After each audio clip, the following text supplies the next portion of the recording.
Despite being in work, millions of Britons earning just the legal minimum wage are forced to live well below the poverty line.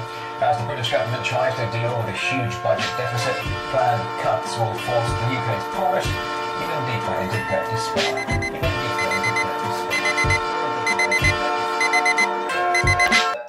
About what this life has in store for me. I'd be happy on the stage, the audience applauding me. But honestly, I'd be happy if I could just afford to eat, and then I wouldn't be getting my hopes up when PPI be calling me. Sometimes I feel like I'm falling from a great height.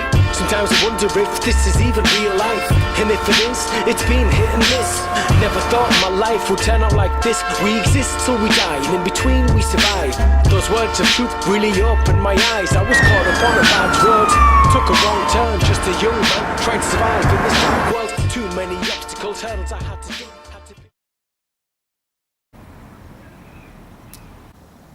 Hvordan kombinerer du skole og træning i hverdagen? Skole og træning. Det er svært. Træning, det er jo ligesom, det er det, man bruger al sin fritid på. Det er det, man jeg personligt prioriterer højst. Men hvor skolearbejdet i fritiden, det er jo det vigtigste. Sådan set. Men min prioritering, det kommer for det meste på træning.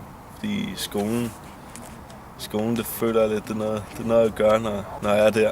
Og når jeg ikke er i skolen mere, så vil jeg gerne lave det, jeg elsker at gøre. Det er at træne.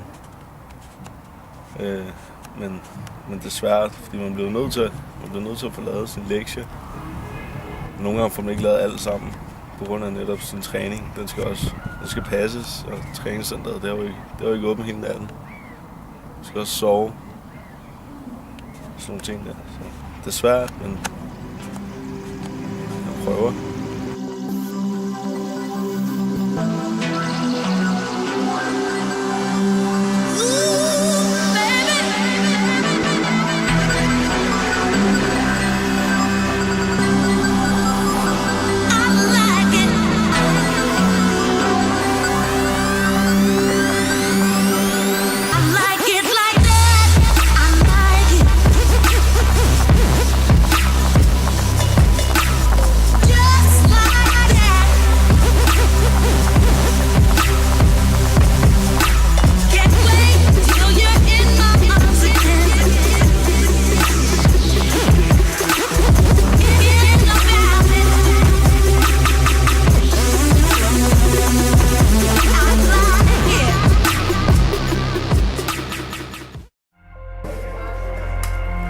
Sebastian?